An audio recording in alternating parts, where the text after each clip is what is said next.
ಎಲ್ಲರಿಗೂ ನಮಸ್ಕಾರ. ನಾನು ಒಂದು 4 ದಿವಸದ ಹಿಂದೆ ಅಂದರೆ ಜನವರಿ 4ನೇ ತಾರೀಕಿನಂದು ಒಂದು ವಿಡಿಯೋ ಅಪ್ಲೋಡ್ ಮಾಡಿದ್ದೆ. ಆ ವಿಡಿಯೋ ಅಪ್ಲೋಡ್ ಮಾಡಿ ಅವರು ಅಂದರೆ ಒಂದು ಸಂಜೆ ಹೊತ್ತಿಗೆ ನಾನು ಅದು ವಿಡಿಯೋನ ಅಪ್ಲೋಡ್ ಮಾಡಿದ್ದೆ. ಅವರು ರಾತ್ರಿ ನಾನೇನು ಹೇಳಿರ್ತೇನೆ ತಂತ್ರ ನೋಡಿ ಅದನ್ನು ಮಾಡಿರ್ತಾರೆ. ಬೆಳಿಗ್ಗೆ ಅವರಿಗೆ ರಿಸಲ್ಟ್ ಬಂದಿರುತ್ತೆ. ನೋಡಿ, ನೀವು ಅಂದ್ಕೊಳ್ಬೋದು ಕೆಲವೊಂದು ಸಲ ನಮಗೆ ಕಷ್ಟ ಉಂಟು, ನೋವುಂಟು, ದುಃಖ ಉಂಟು, ಸಮಸ್ಯೆ ಉಂಟು, ಪರಿಹಾರ ಆಗ್ತಾ ಇಲ್ಲ ಅಂತ.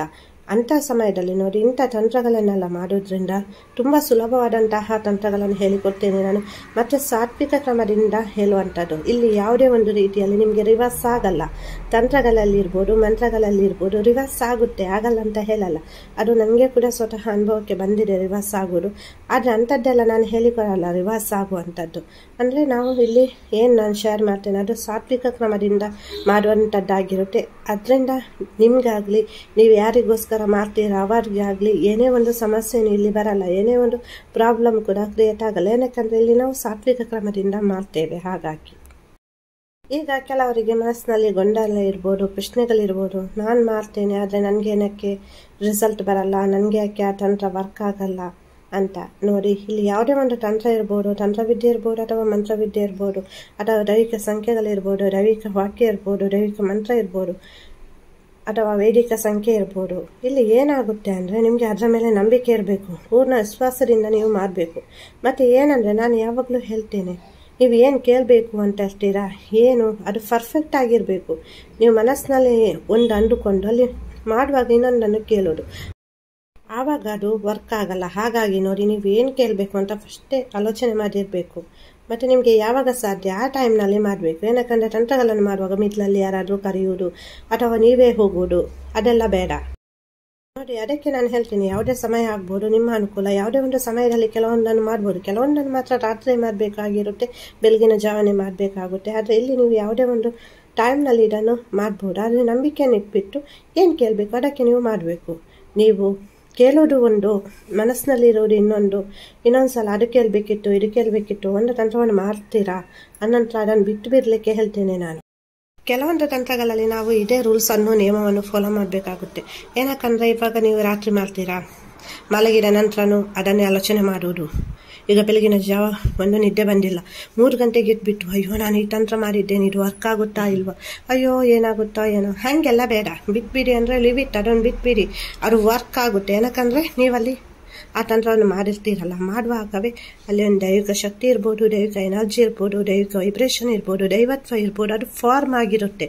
ಹಾಗಾಗಿ ನೀವು ಪದೇ ಪದೇ ಅದನ್ನು ಅಂದರೆ ನೆನ್ಪು ಮಾಡಿಕೊಂಡ್ರೆ ಅದು ಆಗುತ್ತಾ ಇಲ್ವಾ ಅಂತ ಒಂದು ನೆಗೆಟಿವ್ ಭಾವನೆ ನಿಮ್ಮಲ್ಲಿ ಬಂದರೆ ಅದು ಶಕ್ತಿಯ ಭ್ರಷ್ಟತೆ ಆಗುತ್ತೆ, ಅಲ್ಲಿ ಭ್ರಷ್ಟ ಆಗುತ್ತೆ ನೀವು ಮಾಡಿದ್ದು. ಅಂದರೆ ನಾವು ಅಲ್ಲಿ ಒಮ್ಮೆ ದೈವಿಕ ಶಕ್ತಿ ಇರ್ಬೋದು, ದೈವಿಕ ವೈಬ್ರೇಷನ್ ಇರ್ಬೋದು, ದೈವತ್ವ ಇರ್ಬೋದು, ಅದನ್ನು ಕ್ರಿಯೇಟ್ ಮಾಡಿರ್ತೇವೆ ನೋಡಿ, ಅದನ್ನು ನಾವಾಗೆ ಬ್ರೇಕ್ ಮಾಡಬಾರ್ದು. ನೋಡಿ, ನೀವು ನಂಬಿಕೆಯನ್ನು ಇಟ್ಟು ಮಾಡಬೇಕಾಗುತ್ತೆ. ನೀವು ನಿಮಗೋಸ್ಕರನೂ ಮಾಡ್ಬೋದು, ನಿಮ್ಮ ಮನೆಯವರಿಗೋಸ್ಕರನೂ ಮಾಡ್ಬೋದು, ಪ್ರೇಮಿಗಳು ನಿಮ್ಮ ಲವರಿಗೋಸ್ಕರನೂ ಮಾಡ್ಬೋದು. ಮತ್ತು ನೀವು ಇದನ್ನು ಡೇಟ್ ಟೈಮಲ್ಲಿ ಕೂಡ ನಮ್ಮ ಹೆಣ್ಮಕ್ಳು ಮಾಡ್ಬೋದು. ಇದರಲ್ಲಿ ಯಾವುದೇ ಒಂದು ರೆಸ್ಟ್ರಿಕ್ಷನ್ ಇಲ್ಲ. ಪೂಜೆ ಮಾಡಿಯೇ ಮಾಡಬೇಕು, ಸ್ನಾನ ಮಾಡಿಯೇ ಮಾಡಬೇಕು ಅನ್ನುವ ಕ್ರಮ ಯಾವುದೂ ಇಲ್ಲ. ಆದರೆ ಮಾಡುವಾಗ ಪರ್ಫೆಕ್ಟ್ ಆಗಿ ಮಾಡಬೇಕು. ಮನಸ್ಸಿನಲ್ಲಿ ಕಶ್ಮಲ ಇರಬಾರ್ದು, ಬೇರೆಯವರಿಗೆ ಕೆಡುಕನ್ನು ಬಯಸಬಾರ್ದು.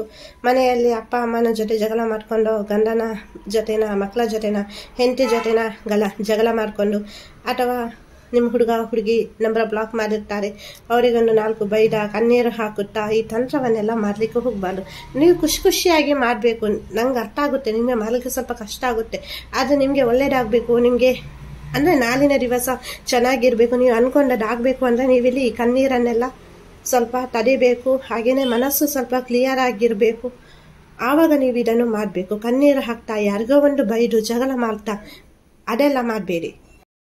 ನೋಡಿ, ನಿಮಗೆ ರಿಸಲ್ಟ್ ಅನ್ನೋದು ಈ ತಂತ್ರವನ್ನು ಮಾಡಿದ 24 ಗಂಟೆಯ ಒಳಗೆ ಬರ್ಬೋದು. ಕೆಲವೊಂದು ಸಲ 1 ಗಂಟೆಯಲ್ಲಿ ಬರುತ್ತೆ, 48 ಗಂಟೆಯಲ್ಲಿ ಬರುತ್ತೆ. ಕೆಲವೊಂದು ಸಲ ಸ್ವಲ್ಪ ಲೇಟ್ ಅಂದರೆ 21 ದಿವಸ, 48 ದಿವಸ ಅಥವಾ 3 ತಿಂಗಳು. ಕೆಲವೊಮ್ಮೆ ತುಂಬ ಅಡೆತಡೆಗಳು ಉಂಟು, ತುಂಬ ಏನೋ ಸಮಸ್ಯೆ ಉಂಟು, ಅದು ಪರಿಹಾರ ಆಗಬೇಕು ಅನ್ನುವ ಸಂದರ್ಭದಲ್ಲಿ 3 ತಿಂಗಳು ತಗೊಳುತ್ತೆ.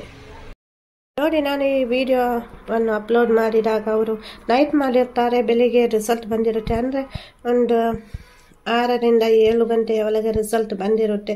ನಾನು ಫಸ್ಟ್ ಕೂಡ ಅದನ್ನೇ ಹೇಳಿದ್ದೆ. ನಾನು ಸ್ವಲ್ಪ ಜಾಸ್ತಿ ಟೈಮ್ ಹೇಳ್ತೇನೆ, ಯಾಕಂದರೆ ಕೆಲವರಿಗೆ ತಾಳ್ಮೆ ಅನ್ನೋದು ಇರಲ್ಲ. ರಿಸಲ್ಟ್ ಬಂದಿಲ್ಲ ಅಂತ ಸಂಪೂರ್ಣವಾಗಿ ಏನು ಹೇಳಿರ್ತೇನೆ ನಾನು ಅದನ್ನು ಕೇಳಿಸ್ಕೊಳ್ಳಲ್ಲ, ತುಂಬ ಅವಸರದಲ್ಲಿರ್ತಾರೆ. ಹಾಗಾಗಿ ಕೆಲವೊಂದು ಇವಾಗ ನಿಮಗೆ ಯಾರಿಂದಾದ್ರೂ ಕಾಲ್ ಬರಬೇಕು, ನಿಮಗೊಂದು ಜಾಬ್ ಸಿಗಬೇಕು, ಅಥವಾ ಏನೋ ಒಂದು ಸಮಸ್ಯೆ ಉಂಟು ಗಂಡ ಹೆಂಡತಿಯ ಮಧ್ಯೆ ಅಥವಾ ಪ್ರೇಮಿಗಳ ಮಧ್ಯೆ, ನಿಮ್ಮನ್ನು ಯಾರಾದರೂ ಬ್ಲಾಕ್ ಮಾಡಿದ್ದಾರೆ, ಅನ್ಬ್ಲಾಕ್ ಮಾಡಬೇಕು, ಆ ಥರ ಎಲ್ಲ ಇರುವಾಗ ನಿಮ್ಮ ಮಕ್ಕಳು ನಿಮ್ಮ ಮಾತು ಕೇಳಬೇಕು, ಗಂಡ ನಿಮ್ಮ ಮಾತು ಕೇಳಬೇಕು, ನಿಮ್ಮ ಪ್ರೇಮಿ ನಿಮ್ಮ ಜೊತೆ ಮಾತನಾಡ್ತಾರೆ, ನಿಮ್ಮ ಮಾತು ಕೇಳಬೇಕು, ಅಥವಾ ಬ್ಲಾಕ್ ಮಾಡಿದ್ದಾರೆ ಅನ್ಬ್ಲಾಕ್ ಮಾಡಬೇಕು ಅನ್ನುವ ಪರಿಸ್ಥಿತಿಯಲ್ಲೆಲ್ಲ ಅದು ಬೇಗ ವರ್ಕ್ ಆಗುತ್ತೆ. ಕೆಲವೊಂದು ಇವಾಗ ಗೌರ್ಮೆಂಟ್ ಜಾಬ್ ಇರ್ಬೋದು, ಅಥವಾ ಇನ್ಯಾವುದೋ ನೀವು MNC ಕಂಪನಿಯಲ್ಲಿ ಜಾಬ್ಗೋಸ್ಕರ ಟ್ರೈ ಮಾಡ್ತಾ ಇರ್ತೀರಿ, ಇಂಟರ್ವ್ಯೂ ಕೊಟ್ಟು ಬಂದಿದ್ದೀರಿ, ಜಾಬ್ ಸಿಗಬೇಕು ಅನ್ನೋದು ಇರ್ಬೋದು, ಅಥವಾ ಏನೋ ಒಂದು ಜೀವನದಲ್ಲಿ ಮಾಡಬೇಕು ಅಂತ ಹೇಳ್ತೀರಾ, ಬಿಸ್ನೆಸ್ ಚೆನ್ನಾಗಿ ನಡಿಬೇಕು, ಕ್ಲೈಂಟ್ ಸಿಗಬೇಕು ಅನ್ನೋದು ಇರ್ಬೋದು.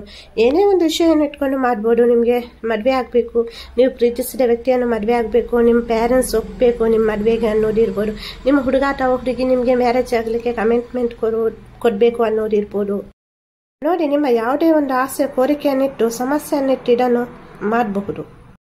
ಯಾವುದೇ ಒಂದು ತಂತ್ರವನ್ನು ಮಾಡುವಾಗ ನಿಮ್ಮ ಇಷ್ಟ ದೇವರನ್ನು ಗುರುಗಳನ್ನು ನೆನೆಸಿಬಿಟ್ಟು ನೀವು ಮಾಡಬೇಕಾಗುತ್ತೆ. ನಾನು ನನ್ನ ಆರಾಧ್ಯ ದೈವ ಕೊರಗಜ್ಜ ಹಾಗೂ ಮಹಾದೇವನನ್ನು ನೆನೆಸಿಬಿಟ್ಟು ಮಾಡ್ತೇನೆ. ನೋಡಿ, ಇಲ್ಲಿ ನಾನು ನಮ್ಮ ತಂಗಿಯವರಿಗೆ ಧನ್ಯವಾದವನ್ನು ಅರ್ಪಿಸ್ತಾ ಇದ್ದೇನೆ. ಏನಕ್ಕಂದ್ರೆ ನೋಡಿ, ಅವರು ನಾವು ಹೇಳಿದ ತಂತ್ರವನ್ನು ನಂಬಿ ಮಾಡ್ತಾರೆ, ಅದರಿಂದ ರಿಸಲ್ಟ್ ಬರುತ್ತೆ, ಅದು ನಮಗೆ ಸಂತೋಷ. ಆದರೆ ಅವರು ನಮ್ಮ ಜೊತೆ ಶೇರ್ ಮಾಡ್ತಾರಲ್ಲ, ಹೌದು ನಮಗೆ ಇದರಿಂದ ಒಳ್ಳೆಯದಾಯಿತು, ರಿಸಲ್ಟ್ ಬಂತು ಅಂತ, ಅದು ತುಂಬ ಖುಷಿ ಆಗುತ್ತೆ ನನಗೆ. ಏನಕ್ಕಂದರೆ ಕೆಲವರು ರಿಸಲ್ಟ್ ಬಂದ್ರೂ ಹೇಳಲ್ಲ, ಕೆಲವೊಂದ್ಸಲ ಅಲ್ಲಿ ಏನೋ ಒಂದು ಅಂದರೆ ಯಾಕೆ ಹೇಳಬೇಕು ಅನ್ನುವ ಮನೋಭಾವನೆ ಇರ್ಬೋದು. ಅಥವಾ ನೋಡಿ, ನನಗೆ ಹೇಳಿಲ್ಲ ಅಂದ್ರೆ ಪರವಾಗಿಲ್ಲ, ನೀವು ನಿಮ್ಮಷ್ಟಕ್ಕಾದ್ರೂ ಒಂದು ಧನ್ಯತಾ ಭಾವನವನ್ನು ಅಲ್ಲಿ ಸಮರ್ಪಿಸಬೇಕಾಗುತ್ತೆ. ನಾನು ಅದಕ್ಕೆ ಹೇಳೋದೊಂದು, ನಿಮ್ಮ ಒಂದು ಅನುಭವವನ್ನು ಹಂಚಿಕೊಳ್ಳಿ ರಿಸಲ್ಟ್ ಬಂದ ನಂತರ ಒಂದು 2 ಮಾತಿನಲ್ಲಿ. ಹಾಗೆಯೇ ಒಂದು ಥ್ಯಾಂಕ್ ಯು ಗಾಡ್ ಅಂತ ಹೇಳ್ತೇನೆ. ಯಾಕಂದರೆ ನೋಡಿ, ನಮಗೆ ಅದರಿಂದ ಹೆಲ್ಪ್ ಆಗಿರುತ್ತೆ, ಆ ತಂತ್ರದಿಂದ ಇರ್ಬೋದು, ಮಂತ್ರದಿಂದ ಇರ್ಬೋದು. ಆವಾಗ ನಾವೊಂದು ಅಟ್ಲೀಸ್ಟ್ ಅದಕ್ಕೆ ಥ್ಯಾಂಕ್ಸ್ ಆದರೂ ಹೇಳಬೇಕಾಗುತ್ತೆ, ಒಂದು ಕೃತಜ್ಞತಾ ಭಾವನೆಯನ್ನು ನಾವಿಲ್ಲಿ ತೋರಿಸಬೇಕಾಗುತ್ತೆ. ಏನಕ್ಕಂದರೆ ನೆಕ್ಸ್ಟ್ ಕೂಡ ನಮಗೆ ಅದರಿಂದ ಹೆಲ್ಪ್ ಆಗಬೇಕಾಗುತ್ತೆ. ಹಾಗಾಗಿ ನೋಡಿ, ಅವರ ಪ್ರೇಮಿಯವರ ನಂಬರವನ್ನು ಬ್ಲಾಕ್ ಮಾಡಿದ್ರು. ಸೊ ಇದು ಮಾಡಿದ ನಂತರ ಅವರು ಅನ್ಬ್ಲಾಕ್ ಮಾಡಿ ಅವ್ರ ಜೊತೆ ಮಾತನಾಡಿದ್ರು. ಇವಾಗ ತುಂಬ ಖುಷಿಯಲ್ಲಿದ್ದಾರೆ ಅವರು. ನೋಡಿ, ಇಲ್ಲಿ ನೀವು ಯಾವುದೇ ಒಂದು ಸಮಸ್ಯೆಯನ್ನು ಇಟ್ಟು ಮಾಡ್ಬೋದು. ಪ್ರೇಮಿಗಳು ಅಂತ ಇಲ್ಲ, ಪೇರೆಂಟ್ಸ್ ಅವರ ಮಕ್ಕಳಿಗೋಸ್ಕರ ಮಾಡ್ಬೋದು, ಹೆಂಡತಿ ಗಂಡನಿಗೋಸ್ಕರ, ಗಂಡ ಹೆಂಡತಿಗೋಸ್ಕರ, ಈವನ್ ಫ್ಯಾಮಿಲಿ ಮೆಂಬರ್ಸ್ ಯಾರು ಕೂಡ ನಿಮ್ಮ ಜೀವನದಲ್ಲಿ ಏನೇ ಒಂದು ಸಮಸ್ಯೆ ಇದ್ರೂ ಬೇರೆಯವ್ರಿಗೋಸ್ಕರನೂ ಮಾಡ್ಬೋದು, ನೀವು ನಿಮಗೋಸ್ಕರನೂ ಮಾಡ್ಬೋದು. ನೋಡಿ, ಆ ವಿಡಿಯೋದ ಲಿಂಕನ್ನು ನಾನು ಡಿಸ್ಕ್ರಿಪ್ಷನಲ್ಲಿ ಹಾಕಿರ್ತೇನೆ, ಹಾಗೆಯೇ ಕಮೆಂಟ್ ಬಾಕ್ಸಲ್ಲಿ ಪಿನ್ ಮಾಡಿರ್ತೇನೆ ಅದನ್ನು. ಆದ್ರೂ ನಿಮಗೆ ಸ್ವಲ್ಪ ಅದನ್ನು ಚಿಕ್ಕದಾಗಿ ಹೇಳಬೇಕು ಅಂದರೆ ಹೇಗೆ ಮಾಡೋದು ಅಂದರೆ, ನೋಡಿ ಏನು ಮಾಡಬೇಕು ಅಂದರೆ, ನಿಮ್ಮದು ಏನಾದರೂ ಒಂದು ಆಸೆ ಕೋರಿಕೆ ಇರುತ್ತೆ ಅಥವಾ ಸಮಸ್ಯೆ ಇರುತ್ತೆ, ಅದು ಈಡೇರಿದ ಥರ.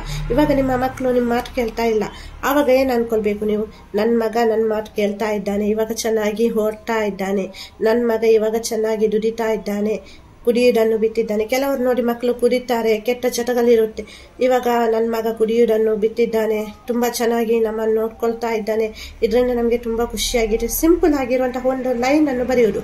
ಅಂದರೆ ಅದು ಆಗಿರಲ್ಲ, ಆದ ಥರ ಫೀಲ್ ಮಾಡಿಕೊಂಡು ನೀವು ಮಾಡಬೇಕು. ಅಂದರೆ ಇವಾಗ ನಿಮ್ಮ ಮಗನಿಗೆ ಮದುವೆ ಸೆಟ್ ಆಗಬೇಕು ಅಂದರೆ ನಿಮ್ಮ ಮಗನ ಹೆಸರು ಹಾಕ್ಬಿಟ್ಟು, ಮಗಳ ಹೆಸರು ಹಾಕ್ಬಿಟ್ಟು ಮದುವೆ ಅಂತ ಹಾಕ್ಬಿಟ್ಟು ಕೂಡ ಮಾಡ್ಬೋದು.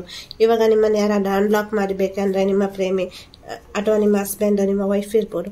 ಸೊ ಫಸ್ಟ್ ಅವರ ನೇಮ್ ಹಾಕೋದು, ಮಿಡ್ಲಲ್ಲಿ ಲವ್ ಅಂತ ಹಾಕೋದು, ಅಥವಾ ಅನ್ಬ್ಲಾಕ್ ಅಂತ ಹಾಕೋದು, ಅಥವಾ ಕಾಲ್ ಅಂತ ಹಾಕೋದು, ಮೆಸೇಜ್ ಮೀ ಅಂತ ಹಾಕೋದು, ಮತ್ತೆ ನಿಮ್ಮ ಹೆಸರು ಹಾಕೋದು, ಆ ಥರ ಮಾಡೋದು. ಅಂದರೆ ನಿಮ್ಮ ಬಲಕಾಲಿನ ಪಾದದ ಮೇಲೆ ನೀವು ಕೆಂಪು ಶಾಯಿ ಪೆನ್ನಿನಿಂದ ಒಂದು ಚಿಕ್ಕ ಶಬ್ದದಲ್ಲಿ ಇದನ್ನು ಬರೆಯಬೇಕಾಗುತ್ತೆ.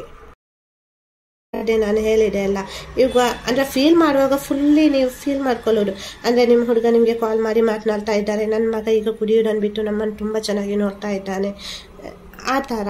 ಅಂದರೆ ನೀವು ಬರೆಯುವಾಗ ಅಲ್ಲಿ ಸನ್ ಲವ್ ಅಂತ ಹಾಕ್ಬೋದು, ಅಥವಾ ನಿಮ್ಮ ಮಗನ ಹೆಸರು ಹಾಕ್ಬಿಟ್ಟು ಲವ್ ಅಂತ ಹಾಕ್ಬಿಟ್ಟು ನಿಮ್ಮ ಹೆಸರು ಹಾಕ್ಬೋದು. ಹಾಗೆಯೇ ಪ್ರೇಮಿಗಳು ಸಹಿತ ಅವರಿಗೇನು ನೋಡಿ, ಈಗ ನಿಮಗೆ ಡ್ರೀಮ್ ಜಾಬ್ ಆಗಬೇಕು, ನಿಮ್ಮ ಹೆಸರು ಹಾಕ್ತೀರಾ, ಮತ್ತು PSI ಅಂತ ಹಾಕ್ತೀರಾ, ಆ ಥರ PDO ಅಂತ ಹಾಕ್ತೀರಾ, KS ಅಂತ ಹಾಕ್ತೀರಾ. ಅಂದರೆ ಇವಾಗ ಮಾಡಿದ್ದು ನಿಮಗೆ ನೆಕ್ಸ್ಟ್ ಎಕ್ಸಾಮ್ ಬರುತ್ತೆ, ಕಾಲ್ ಫಾರ್ ಆಗುತ್ತೆ. ಇವಾಗ ಎಕ್ಸಾಮ್ ಬರೀತಾ ಇರ್ತೀರಾ ನೀವು, ಆವಾಗ ಅದು ನಿಮಗೆ ಹೆಲ್ಪ್ ಆಗುತ್ತೆ. ಮಾಡೋದು ಇಲ್ಲಿ ನೀವು ಒಂದೇ ಸಲ ಮಾಡ್ತೀರಾ, ಬಟ್ ನೋಡಿ ಇಲ್ಲಿ ಕ್ರಿಯೇಟ್ ಆದಂತಹ, ನಾನು ಮೊದಲೇ ಹೇಳಿದ ಹಾಗೆ ಇಲ್ಲಿ ಕ್ರಿಯೇಟ್ ಆದಂತಹ ದೈವಿಕ ಶಕ್ತಿ ಇರ್ಬೋದು, ದೈವಿಕ ವೈಬ್ರೇಷನ್ ಇರ್ಬೋದು, ದೈವತ್ವ ಇರ್ಬೋದು, ಅದು ನೀವು ಯಾವಾಗ ನೋಡಿ ಬೇಕು ನಿಮ್ಗೆ, ಯಾವಾಗ ಅದು ವರ್ಕ್ ಆಗುತ್ತೆ. ಕೆಲವೊಂದು ವಿಷಯ ಬೇಗ ಆಗುವಂಥದ್ದು ಬೇಗ ಆಗುತ್ತೆ, ಅದು 24 ಗಂಟೆಯೊಳಗೆ ಆಗುತ್ತೆ, 48 ಗಂಟೆಯೊಳಗೆ ಆಗುತ್ತೆ. ಒಂದ್ಸಲ ಅಡೆತಡೆಗಳಿರುವಾಗ ಅದು 48 ದಿವಸದಿಂದ 3 ತಿಂಗಳು ತಗೊಳುತ್ತೆ. ಅದು 100% ಆಗುತ್ತೆ. ನೋಡಿ ನಿಮಗೆ ಏನು ಬರೀಬೇಕು, ನಾನು ಆ ವಿಡಿಯೋದಲ್ಲಿ ತುಂಬ ಡೀಟೇಲ್ ಆಗಿ ಹೇಳಿದ್ದೇನೆ. ಎಲ್ಲಿ ಅಂದರೆ ನಿಮಗೆ ನೋಡಿ ಇದನ್ನು ಮಾಡಿ, ಅಂದರೆ ಕೆಂಪು ಶಾಯಿಯ ಪೆನ್ನಿನಿಂದ ಬರೀಬೇಕು. ಇದನ್ನೊಂದು ನೆನಪಿಟ್ಕೊಳ್ಳಿ.